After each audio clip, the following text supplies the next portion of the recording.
Bismillahirrahmanirrahim. Assalamualaikum warahmatullahi wabarakatuh. Alhamdulillah, alhamdulillahilladzi bi ni'matihi tatimmus shalihat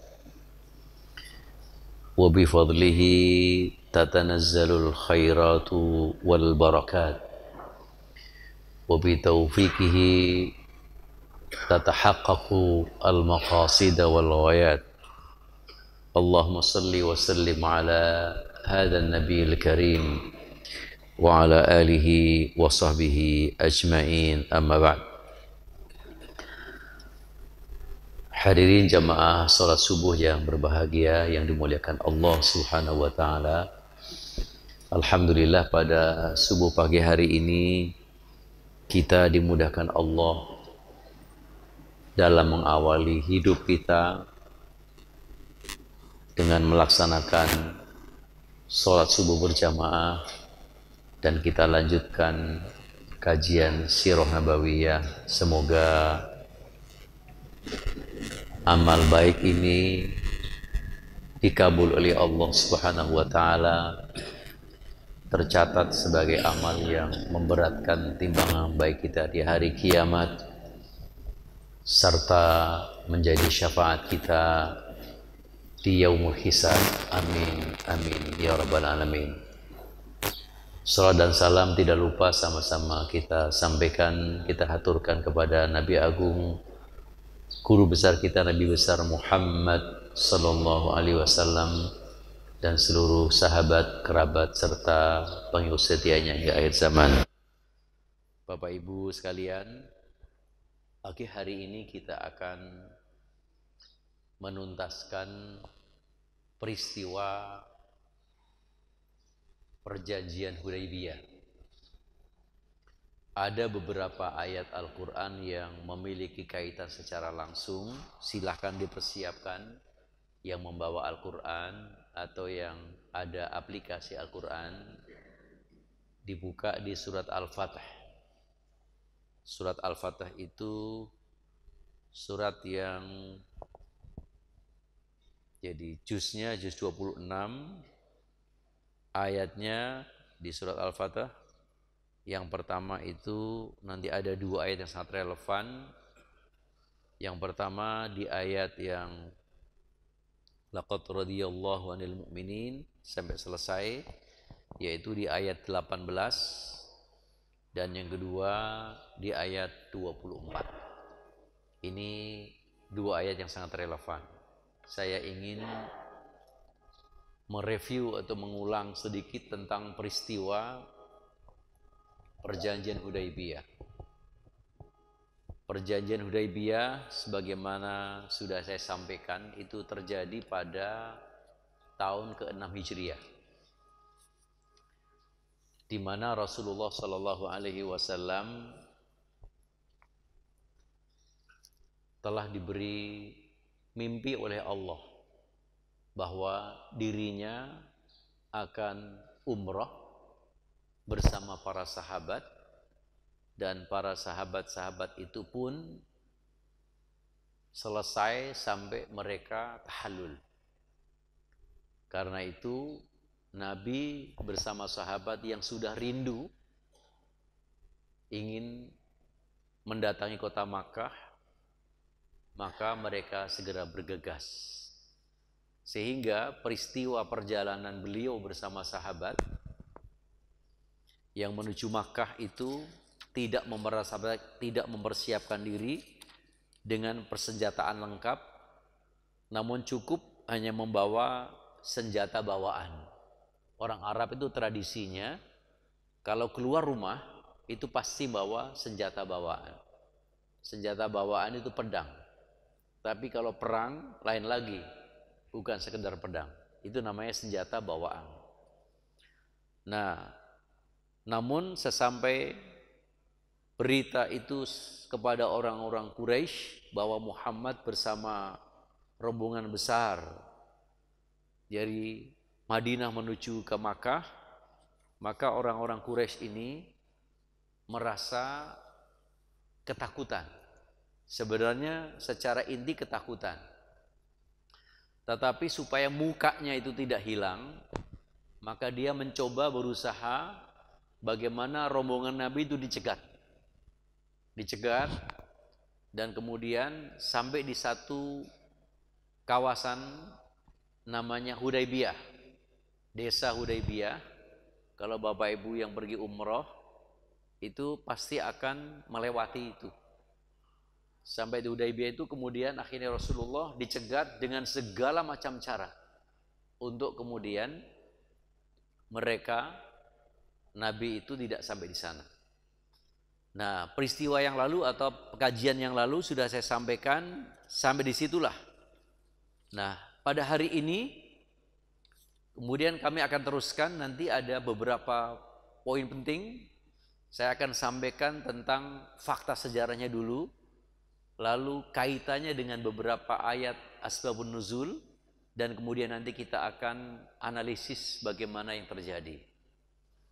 Jadi begitu sampai kemudian di desa namanya Hudaybiyah, maka Rasulullah SAW dicegat untuk kemudian tidak melanjutkan perjalanan sampai di Makkah. Nah, kenapa terjadi itu? Sebenarnya di Mekah sudah ada dua kubu.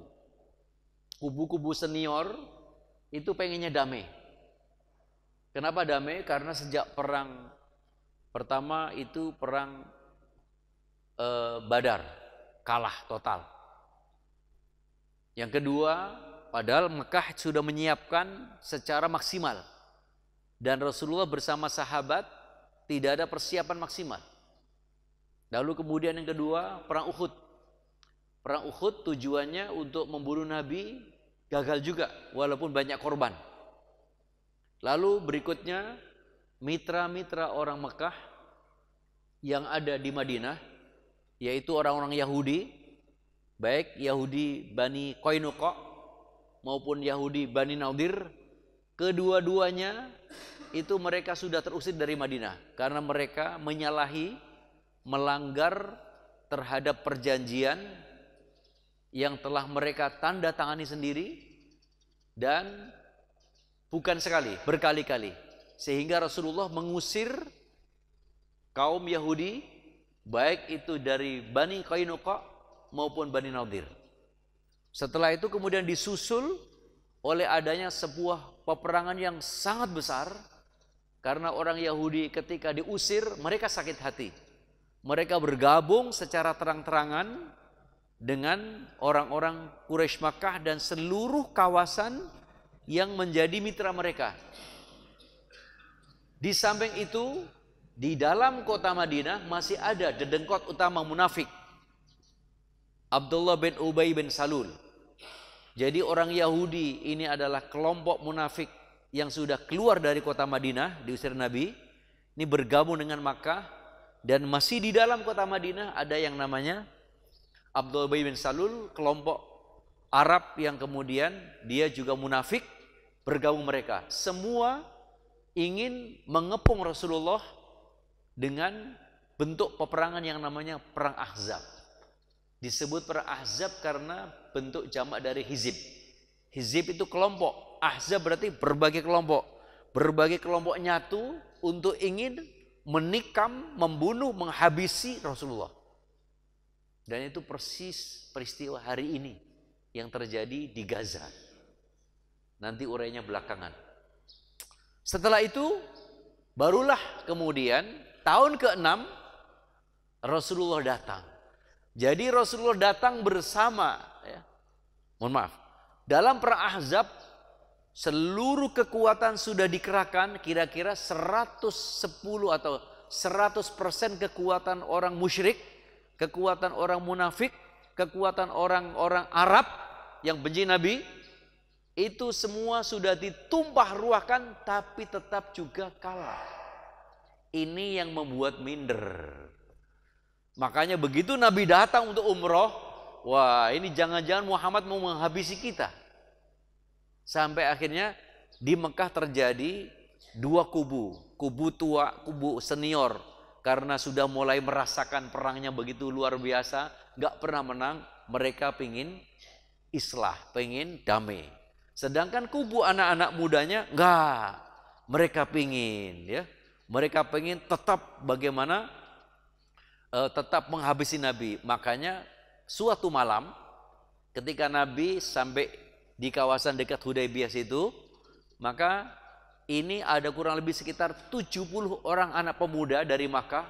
Mereka mencoba melakukan konfrontasi. Begitu konfrontasi, rupanya penjaga umat Islam, penjaga pasukan Rasulullah, ya di sini sebenarnya rombongan umroh dia, nggak disebut pasukan. Namanya Muhammad ibn Salamah. Itu dia sebagai pemimpin, sebagai ketua yang menjaga pada malam itu. Semua 70 orang ditikam, diringkus, tapi tidak dibunuh.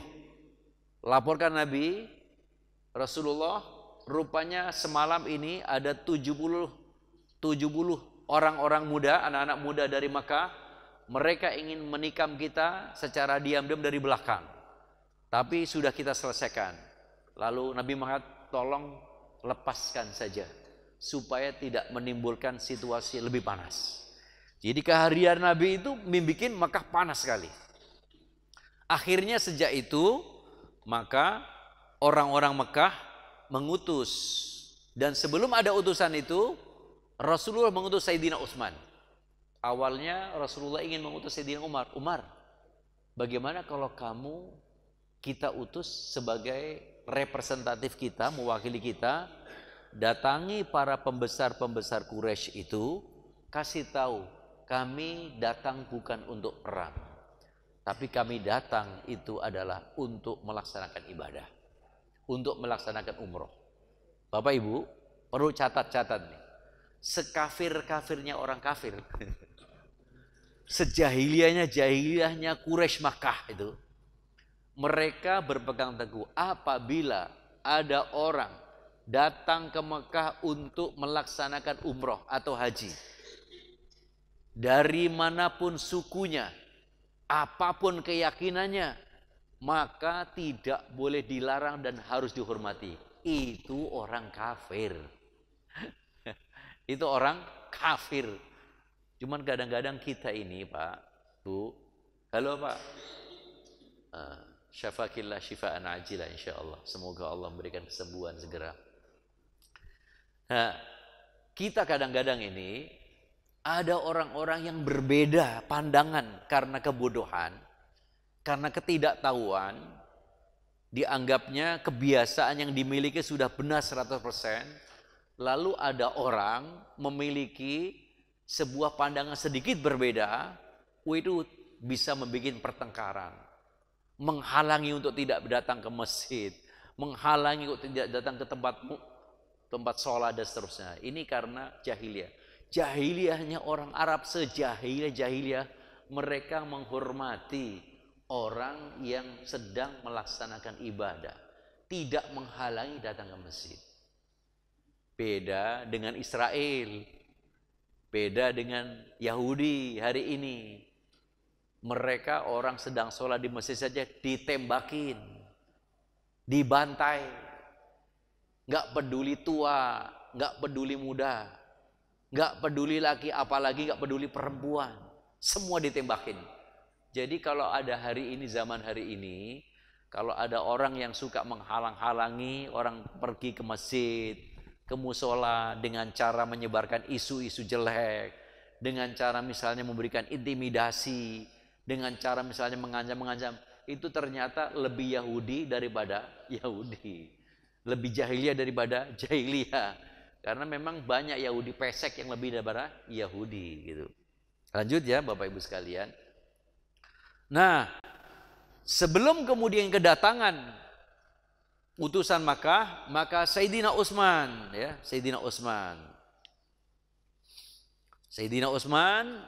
ini datangkan ke Makkah.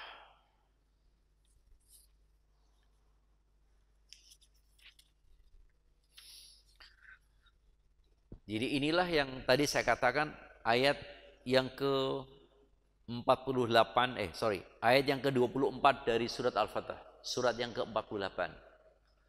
وهو الذي كف أيديهم عنكم وأيديكم عنهم ببطن مكة من بعد أن أظفركم عليهم وكان الله بما تعملون بصيرا هم الذين كفروا وصدوكم عن المسجد الحرام والهدي معكوفا أن يبلغ محله فلولا رجال مؤمنون ونساء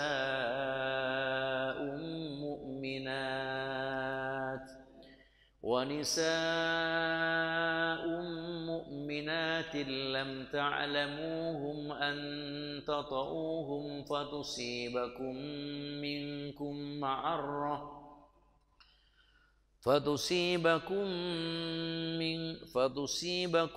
منهم معرة بغير علم ليدخل الله في رحمته من يشاء لو تزيلوا لعذبنا الذين كفروا منهم عذابا أليما. Jadi kemampuan Muhammad bin Salamah untuk meringkus 70 pemuda dari Makkah yang mereka ingin mengobarkan perang di saat Rasulullah ada di Hudaybiyah dan tujuannya untuk umroh, itu sebenarnya Allah. Wa huwallazi kaffa aydiyahum ankum, dan Allah lah yang mengendalikan tangan orang-orang kufar untuk mereka berbuat onar perang kepada kalian. Wa aydiyakum anhum, dan Allah pula yang mengendalikan, yang menahan tangan kalian untuk bisa membunuh 70 orang-orang yang mereka ingin mengorbankan perang. Maka wa kana Allah bima ta'malun basira. Siapa mereka? Humul ladzina kafaru. Mereka itu adalah orang-orang kafir. Wasadduhum 'anil masjidil haram, yang mereka menghalang-halangi kalian sampai di Masjidil Haram. Wal hadiya ma'kufan abya an yablugha mahillah, bahkan mereka tidak saja menghalangi kalian sampai di Mekah, termasuk menghalangi al-hadiyu. Al-hadiyu itu binatang-binatang ternak yang dibawa oleh Nabi secara sengaja disiapkan sebagai bentuk sembelihan untuk umroh yang tamattu, itu hadiyu, sampai kepada tempatnya. Itu gak bisa juga disembelih di tempatnya, terpaksa ditempatin nanti. Walaula rijalun mu'minat, walaula rijalun mu'minuna wa nisa'u mu'minat lam ta'lamu, walaula rijalun mu'minuna wa nisa'u mu'minat lam ta'lamuhum an tata'um fatusibakum minhum ma'arratan bighairi ilm. Kalau bukan karena orang-orang mukmin dan mukminah, laki maupun perempuan, kalian sudah bentrok gitu. Udah bentrok. Dan ketika bentrok pasti tidak terkendali efek negatifnya. Kalau bahasa kerennya damage-nya. Pasti tidak terkendali kehancurannya. Makanya kemudian liyudkhilallahu fi rahmatihi may yasha. Maka Allah tebarkan itu rahmatnya kepada setiap anak manusia yang Allah kehendaki. Salah satu rahmat Allah yang ditebarkan kepada Nabi Muhammad adalah bisa memaafkan 70 anak muda yang mencoba mengkobarkan perang untuk dimaafkan, lalu kemudian dilepaskan pulang gratisan itu tanpa tebusan apa-apa. Itu rahmat Allah Ta'ala. Termasuk juga kekederan orang-orang kafir itu, keder karena perang dengan mengerahkan seluruh tenaga, udah kalah juga gitu. Jadi sebenarnya Bapak Ibu sekalian, berita yang kita terima kalah juga, maka kemudian itu menjadi situasi seimbang, situasi pengen damai. Jadi apa yang disampaikan Bunyamin Netanyahu siap damai itu sebenarnya cari muka. Supaya dia dikenal sebagai negara yang modern, senjatanya hebat. Loh kok kalah sama milisi? Kalah sama Hamas? Cari muka dia sebenarnya itu. Trump ini sudah menghabiskan lebih dari 30 miliar dolar US dollar bantu kepada Israel, lah kalah juga, nggak mampu. Mukanya mereka tercoreng, nggak punya muka sebenarnya. Amerika sama Israel pun udah nggak punya muka, gitu. Ini cari muka aja. Damai yang dilakukan itu cari muka, gitu. Beraninya cuman bunuhin orang yang tidak bersenjata dan seterusnya. Ini peristiwa berulang. Nah, sehingga orang kafir akhirnya situasi menjadi damai. Setelah itu kemudian diutus Sayyidina Utsman. Begitu Sayyidina Utsman diutus, maka Bapak Ibu sekalian, keluarga besar Sayyidina Utsman langsung kemudian mengawalnya. Mengawal sampai ketemu dengan para pembesar. Dan karena kemudian orang-orang kafir orang-orang Mekah ingin memastikan bahwa kedatangan Muhammad dan seluruh rombongan itu bukan untuk memerangi kita, maka Sayyidina Utsman mengatakan, apa yang akan saya katakan ini persis yang sudah disampaikan Rasulullah. Aku datang membawa pesan Nabi Muhammad. Apa pesannya? Pesannya, kamu yakinkan bahwa Nabi Muhammad datang ke sini semata-mata untuk umroh, nggak untuk perang. Tapi kemudian digali sampai panjang. Begitu kemudian lama, Bapak Ibu sekalian, kelamaan terjadilah isu. Isu apa? Sayyidina Utsman dibunuh sama orang Mekah. Nah, ramelah. Begitu terjadi isu Sayyidina Utsman, kelamaan beberapa, itu kalau nggak lebih sekitar 3 hari ditahan di sana. Itu kemudian akhirnya Rasulullah minta kepada para sahabat, ayo kita melakukan baiat. Baiat untuk siap mati dan siap perang. Nah, ini nggak ada pilihan lain. Kalau sudah begini tidak ada pilihan lain kecuali kemudian kita harus kemudian berbaiat. Maka di dalam baiat itu semua sahabat yang hadir, ya, mereka itu berbaiat kepada Nabi untuk siap melaksanakan perang sewaktu-waktu Rasulullah mengomandoi segera perang.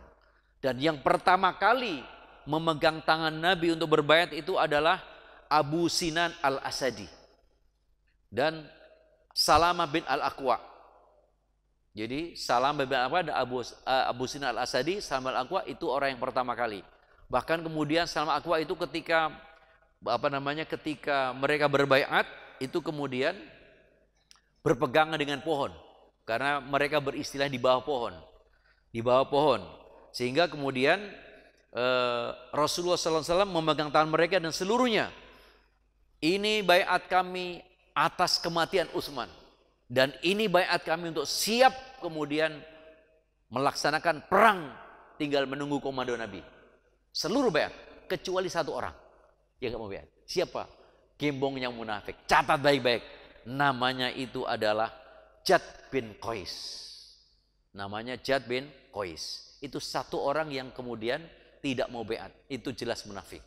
Semuanya rombongan kurang lebih sekitar hampir 300 orang mereka berbaiat Rasulullah, tapi satu orang yang tidak ini. Nah, disitulah kemudian berita sampai ke Mekah. Jadi orang Mekah ketika menahan Utsman lama-lama itu adalah mengintrogasi sampai detail sehingga lama. Untuk apa? Memastikan memang Muhammad datang nggak untuk perang. Dan mereka tahu kalau itu betul-betul pesan Muhammad, mereka pegang teguh. Karena mereka tahu Rasulullah itu sedikit pun tidak pernah menyalahi janji. Dan sedikit pun tidak pernah berbohong. Itu kelebihan Nabi. Sehingga orang kafir pun kemudian, oke, kalau memang demikian halnya, kami siap. Tapi Utsman, tolong kamu pahami, kita juga punya muka ini. Kita ini kaum-kaum besar. Lu juga masih saudara-saudara kita juga. Kira-kira seperti itu. Bikin damai dong, gini aja. Muka kita ini kan mesti diselamatkan. Gimana cara menyelamatkan? Cara menyelamatkan, ya sudah, tahun ini Muhammad pulang deh. Pokoknya tahun depan kita jamin, ya, kira-kira seperti itu. Pokoknya ini aman, sama-sama damai gitu. Jadi untuk menyelamatkan muka kita, kita paham sudah, kalian niatnya udah bener gitu. Kira-kira seperti itu, Bapak Ibu. Itu bahasa di luar apa? Di luar perjanjian. Nanti di perjanjiannya seakan-akan Rasulullah itu tertindas, tapi padahal sebenarnya untuk memberikan ruang kepada mereka. Nah, sehingga akhirnya setelah terjadi baiat, Sayyidina Utsman muncul. Alhamdulillah lega. Sayyidina Utsman muncul. Begitu kemudian Sayyidina Utsman muncul, maka orang-orang Quraisy ini akhirnya mereka mengutus mengutus utusan untuk melakukan suatu perjanjian. Jadi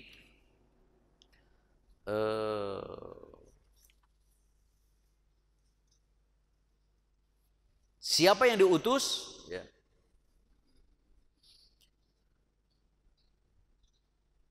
Yang diutus adalah Suhail.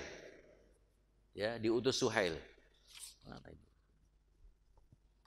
Ketika Rasulullah ya melihat yang datang itu Suhail, oh, ini pasti minta damai. Kenapa? Nabi tahu persis. Ini orang yang paling jago negosiasi di Arab. Namanya Suhail.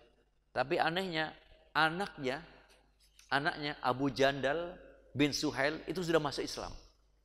Ya, Abu Jandal sudah masuk Islam. Tapi bapaknya itu adalah negosiator ulung. Ketika Nabi tahu yang diutusin adalah Suhail, aman ini. Berarti mereka ingin minta damai. Jadi namanya Suhail ibn Amr. Untuk kemudian melakukan perjanjian dengan Rasulullah. Jadi karena perjanjian Rasulullah ada 3 atau 4 kesepakatan yang dilakukan dalam Hudaybiyah. Di Hudaybiyah itu di dalam ayat yang beberapa tadi, ayat yang laqad radiyallahu 'anil mu'minina idh yubayyi'unaka tahta asy-syajarah fa'alima ma fi qulubihim fa'alima ma fi qulubikum fa'alima laqad radiyallahu 'anil mu'minina idh yubayyi'unaka tahta asy-syajarah fa'alima ma fi qulubihim فأنزل السكينة عليهم وأثابهم فتحا قريبا ومغانم كثيرة يأخذونها وكان الله عزيزا حكيما وعدكم الله مغانم كثيرة تأخذونها فعجل لكم هذه وكف أيدي الناس عنكم ولتكون آية للمؤمنين ويهديكم صراطا مستقيما وأخرى لم تقدروا عليها قد أحاط الله بها وكان الله على كل شيء قديرا. Jadi laqad radiyallahu, Allah benar sudah ridho. Ridho kepada siapa? Anil mu'minin, kepada orang-orang mukmin. Idh yubayyi'unaka tahta asy-syajarah. Mereka yang ikut berbaiat kepada kamu di bawah pohon itu. Makanya kepada satu Jad bin Qais tadi, satu yang Allah enggak ridho. Coba apa rasanya Bapak Ibu sekalian? Manusia hidup, Allah nyatakan, Allah enggak ridho. Ya Allah, apa rasanya? Bener sempit. Tapi ada manusia yang hidup, walaupun uangnya sedikit, tapi Allah nyatakan secara eksplisit Allah ridho. Gimana rasanya Bapak Ibu? Gimana rasanya kira-kira? Kalau tiba-tiba ada wahyu bahwa kita ini golongan yang Allah ridho, gimana rasanya? Ya Allah, pengen segera ketemu Allah saja itu. Nah ini, maka ada 3 atau 4 hasil perjanjian. Pertama, Muhammad bersama seluruh rombongan mesti balik, nggak bisa. Ini jaga muka nih. Ini udah dibisikin kepada Utsman ini Rasulullah. Oke deh, nggak apa-apa. Kita pengen damai, kita nggak pengen kasih kesempatan. Rasulullah udah punya tahu bahwa ini merupakan awal. Artinya begini, ada suatu kekuatan besar yang sangat besar, yang berkelas dunia, tiba-tiba mengakui, orang ketika damai itu mengakui kepada lawan bukan? Pengakuan orang kafir kepada Nabi Muhammad itu kemenangan. Ya, itu kemenangan. Maka Nabi, oke, gak apa-apa. Jadi kalau dia mau damai dengan kita, tiba-tiba si Israel gak mau damai, Amerika mau damai sama Hamas, ini menang artinya. Diakui Pak Ibu sekali. Kalau nggak diakui, cemen aja enggak. Ini anak-anak muda, Masya Allah. Bapak Ibu, luar biasa ini. Ya, bentuk tarbiyah pendidikan di Gaza ini luar biasa. Kok bisa menjadikan manusia baja seperti itu? Lagi-lagi, satu. Jadi poin satu, Nabi Muhammad bersama seluruh rombongan mesti balik, boleh untuk tahun depan, dengan catatan tidak membawa alat perang kecuali pedang bawaan. Pedang bawaan itu ya artinya kalau misalnya orang laki-laki di Arab, kalau keluar rumah gak bawa pedang itu cewek namanya. Perempuan. Itu pedang bawaan. Satu. Dua,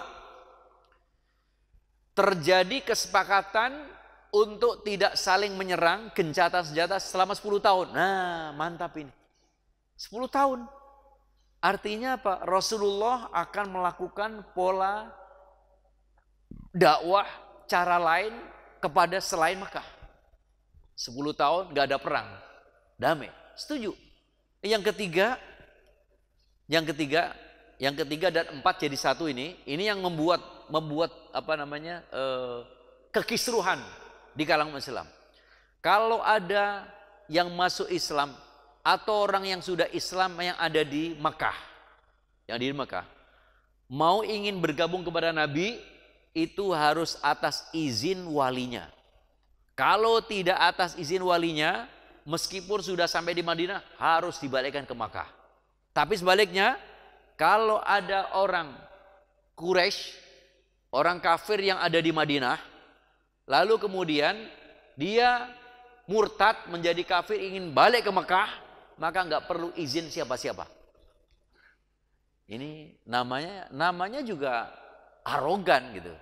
Tapi nanti kita lihat arogannya sebenarnya itu zong sebenarnya. Ini seakan-akan itu Rasulullah tertindas ini. Padahal di dalamnya luar biasa. Jadi setelah itu ya udah semuanya setuju. Rasul setuju. Sayyidina Umar ngotot nggak setuju. Lebih tidak setuju lagi ketika memulai tulisan perjanjian itu ketika ditulis Bismillahirrahmanirrahim. Suhail bin Amr mengatakan, kita kagak kenal yang nama Rahman. Apa itu sifat Rahman? Kagak ada cerita deh. Kalau kita mengakui Rahman, nggak perlu kita repot-repot ngalangin elu. Kita seperti itu. Ya udah, kata Rasulullah. Padahal yang disuruh nulis Sayyidina Ali. Mana Ali? Hapus adik. Tulis apa? Tulis yaitu akhirnya Sayyidina Ali mengubah Muhammad Rasulullah. Rasul enggak juga. Kalau kita ngakui Muhammad Rasulullah, nggak perlu merangin ente. Bismillah nggak boleh, Rasulullah nggak boleh. Itu Rasulullah tulis Muhammad bin Abdillah. Semua sahabat udah geram aja, udah mau ngangkat aja. Sahabat semua ngeram, hatinya panas, itu pedang udah di tangan aja. Udah ada yang celentukan, Nabi sikat.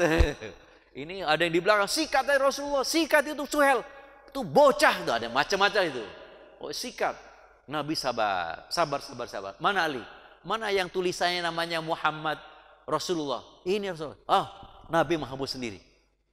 Begitu Nabi menghapus sendiri, para sahabat, wah ini ada sesuatu pasti ini. Gak berani lagi.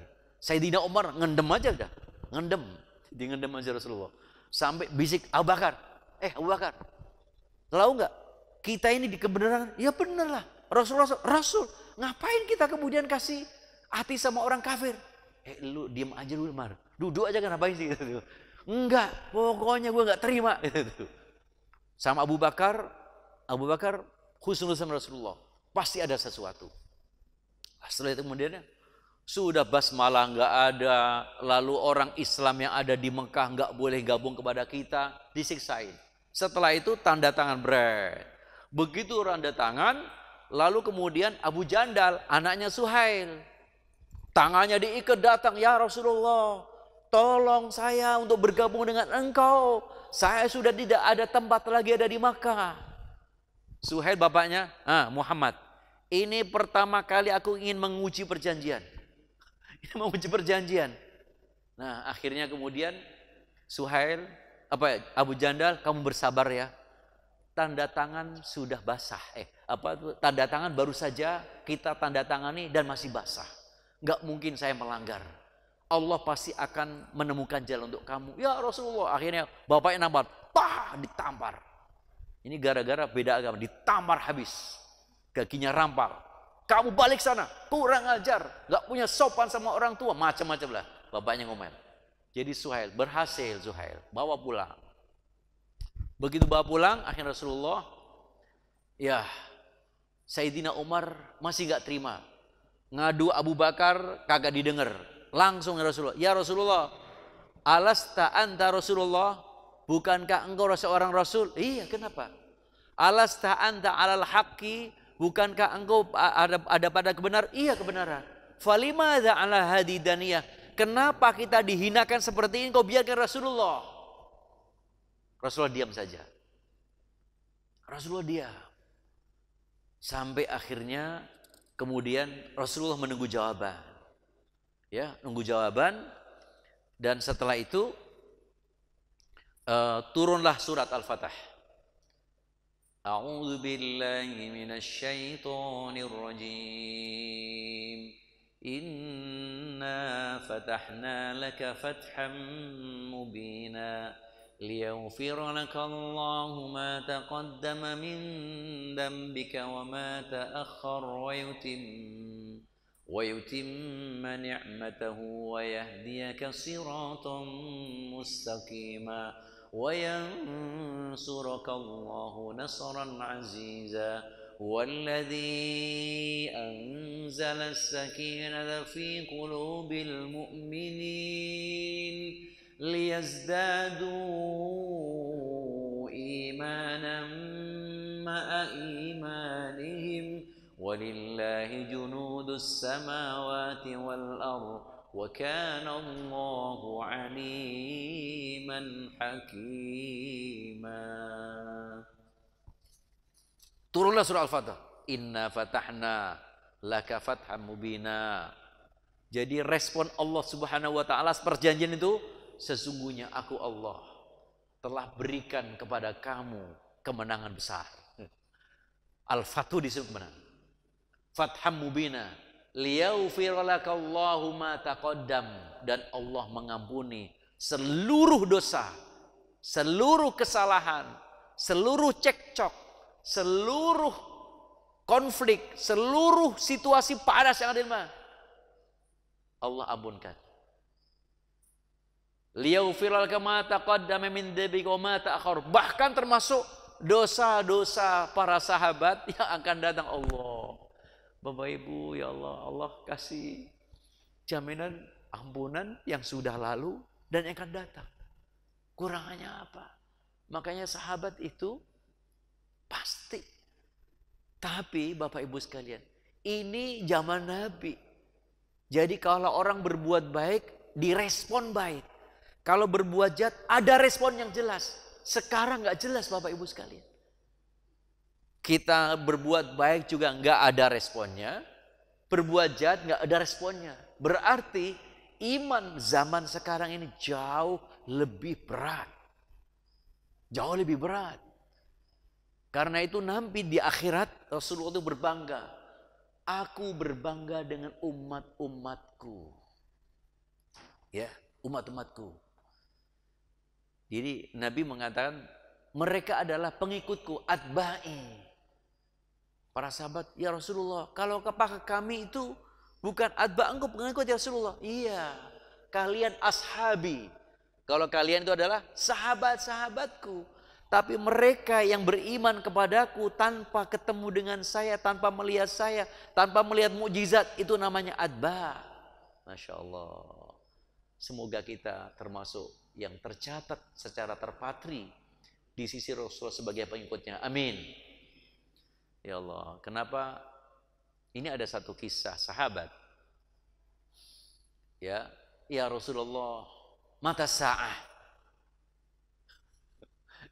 Pertanyaan itu ngeri-ngeri, kapan kiamat? Kapan kiamat? Ya Allah.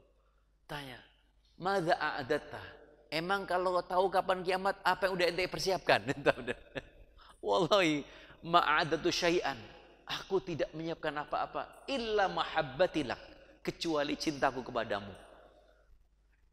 Ini sahabat tanya, apa yang kau siapkan? Gak menyiapkan apa-apa, kecuali aku hanya cinta kepada engkau ya Allah.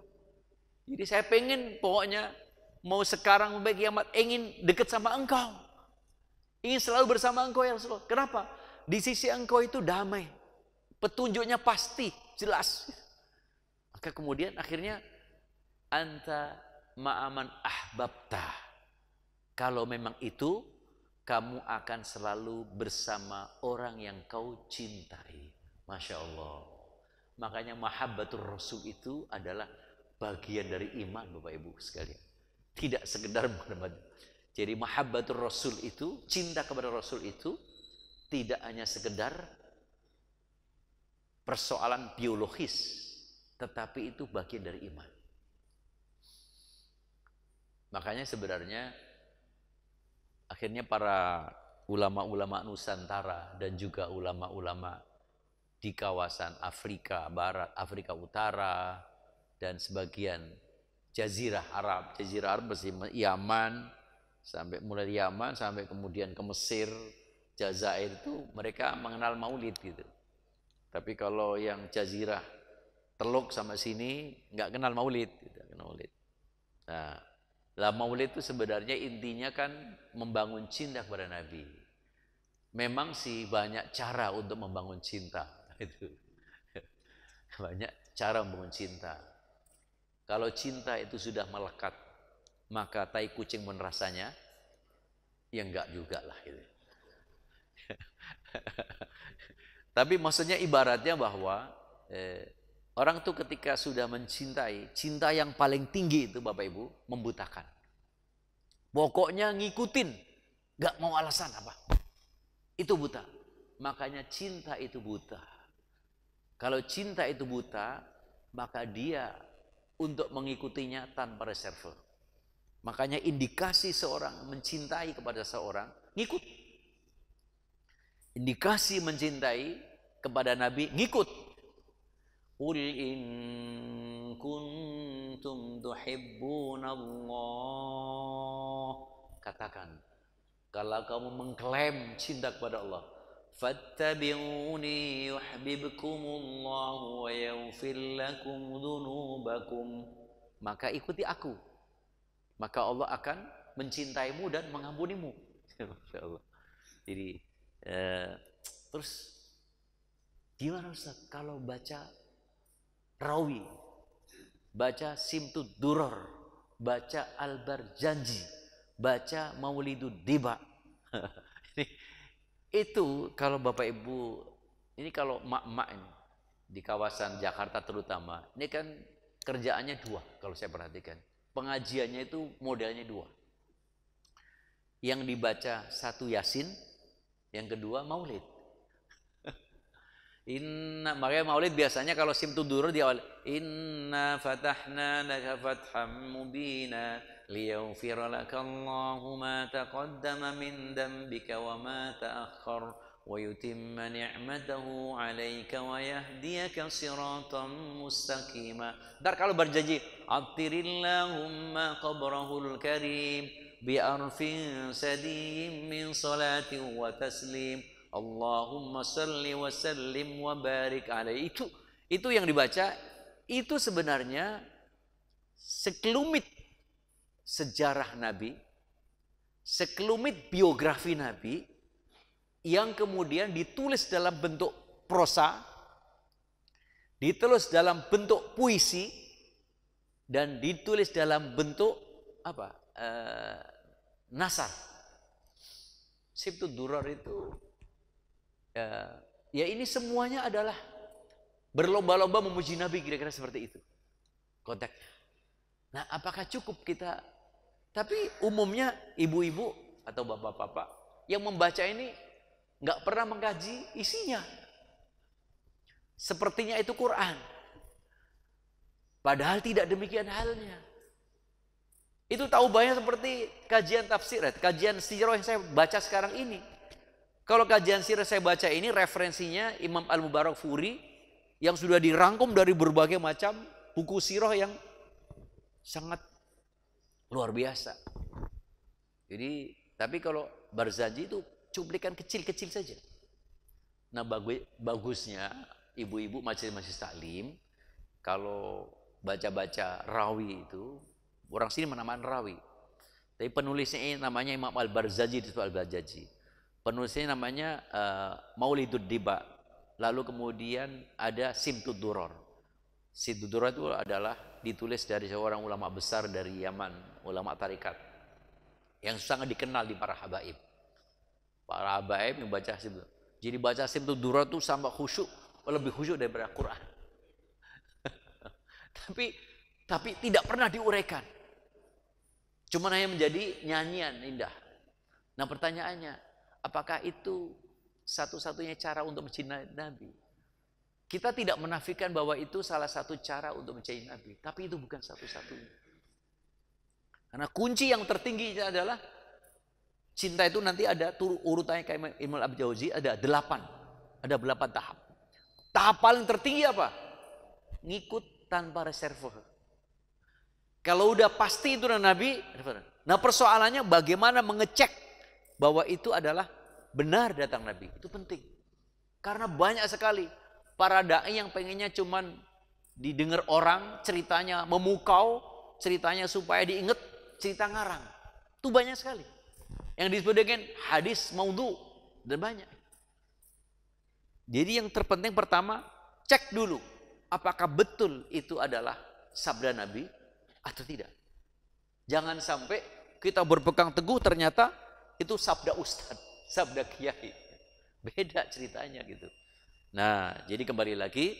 Setelah itu apa yang terjadi Bapak Ibu sekalian?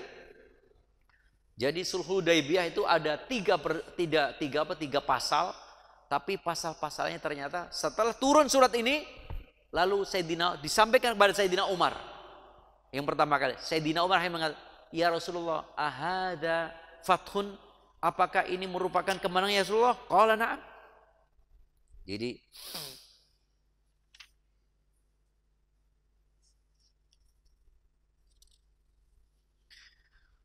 begitu kemudian apa namanya?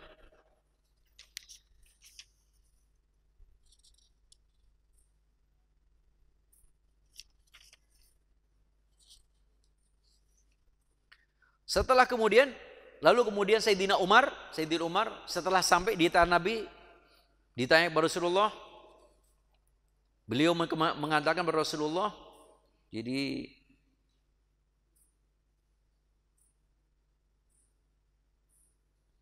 ya Rasulullah, afathun huwa, apakah ini merupakan surat ini merupakan kemenangan? Kata Rasul, na'am, benar. Lalu Sayyidina Umar rontok semua. Sejak itu kata Imam, aku tiap hari puasa, sedekah, sholat, sepanjang ada budak, aku masih punya uang, aku merdekakan. Karena aku menyesal terhadap apa yang aku protes keras kepada Nabi.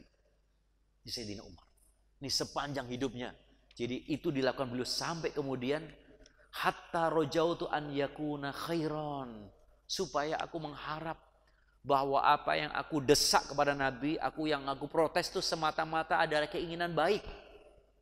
Karena Sayyidina Umar merasa berkali-kali usulan Sayyidina Umar itu diterima Nabi dan kemudian dilegitimasi oleh Yahyu dan seterusnya. Nah, dalam konteks ini pendapat Sayyidina Umar betul-betul ditolak sama Wahyu. Artinya bahwa Sayyidina Umar menganggap poin ketiga itu merupakan kerugian besar bagi umat Islam dan merupakan penghinaan besar bagi umat Islam. Ternyata kata Allah bahwa ketiga poin itu merupakan awal kemenangan besar. Nah, disitulah akhirnya umat Islam semuanya menjadi lega, lalu kemudian tenanglah. Mungkin huwallazi anzala sakinata fi qulubil mu'minin. Nah, makanya di dalam surat Al-Fatihah itu kemudian disebutkan di dalam ayat yang sangat lugas di sini. Jadi ij'alal ladzina kafaru fi qulubihimul hamiyata hamiyatal jahiliyah fa'anzalallahu sakinatahu 'alal mu'minin وأنزل الله سكينته على رسوله وعلى المؤمنين وألزمهم كلمة التقوى وكانوا أحق بها وأهلها وكان الله بكل شيء عليما إِجْعَلَ الَّذِينَ كَفَرُوا فِي قُلُوبِهِمُ الْحَمِيَّةِ. Ketika telah terpatri dalam hati orang-orang kafir itu adalah sikap primordial, sikap ta'assub ya. Hamiyah, hamiyah aja, primordialnya jahiliyah, pokoknya serba Arab, nggak boleh kemudian anti Muhammad. Wa anzalallahu sakinah, sedangkan Allah membuat hati orang-orang mukmin menjadi tentram dan kemudian disematkan di hati-hati Rasulullah, di hati Rasulullah dan orang-orang mukmin itu adalah keimanan dan ketakwaan. Dan kemudian melekat di dalam hati mereka. Wa kana Allah bikulli syai'in alima, dan Allah Maha mengetahui terhadap segala sesuatu, sehingga membuat Sayyidina Umar betul-betul terhentak, betul-betul syok dan betul-betul taubat.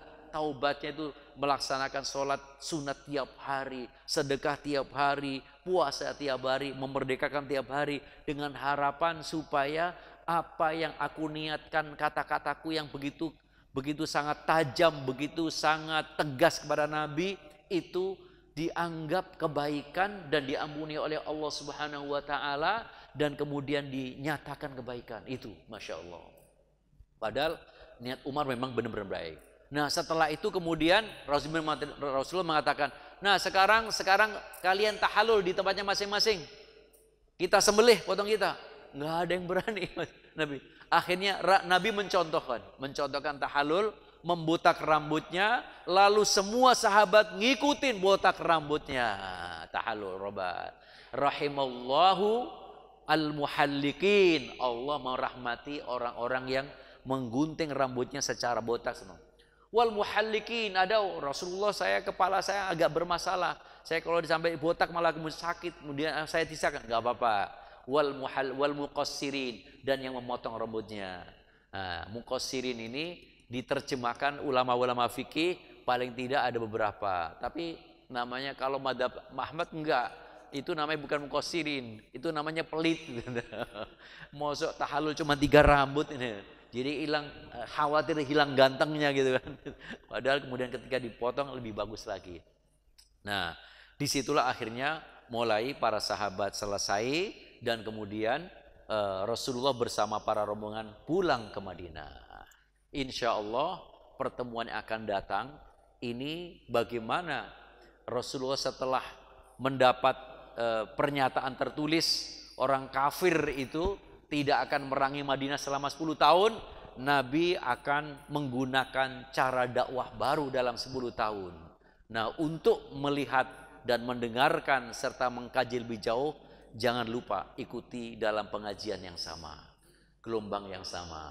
Itu nanti akan terjadi bagaimana, ini peran baru, ini model baru bagaimana Nabi Rasulullah. Jadi dakwah Nabi mengajak kepada orang kafir secara lisan sudah, mengajak melayani dengan perang sudah.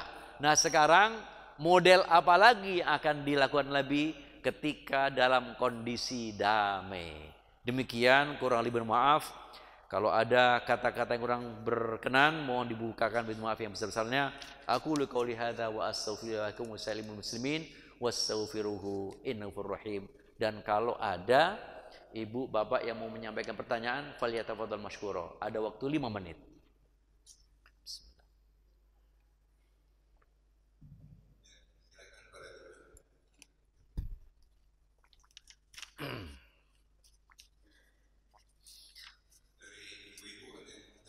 Nampaknya memang sudah cukup karena ceritanya lengkap gitu ya. Sampai ketika yang ceritakan malah ngantuk-ngantuk gitu ya Bapak Ibu sekalian. Karena enak orang kalau diceritanya ngantuk. Marilah kita tutup dulu Rabbana taqabbal minna innaka antas samiul alim wa tub alaina innaka antat tawwabur rahim. Allahumma arinal haqqa haqqan warzuqna ittiba'ahu wa arinal batila batila warzuqna ijtinabah. Allahumma anfa'na bima 'allamtana wa 'allimna bima yanfa'una. Rabbana hab lana min azwajina wa dhurriyyatina qurrata a'yun waj'alna lil muttaqina imama. Allahumma ati nufusana taqwaha wa zakkiha wa anta khairu man zakkaha anta waliyyu wa maula bi rahmatir arhamar rahimin. Rabbana atina fid dunya hasanah wa fil akhirati hasanah wa qina adzabannar. Walhamdulillahi rabbil alamin. Subhanakallahumma hamdika asyhadu an la ilaha illa anta astaghfiruka wa atubu ilaik. Assalamualaikum warahmatullahi wabarakatuh.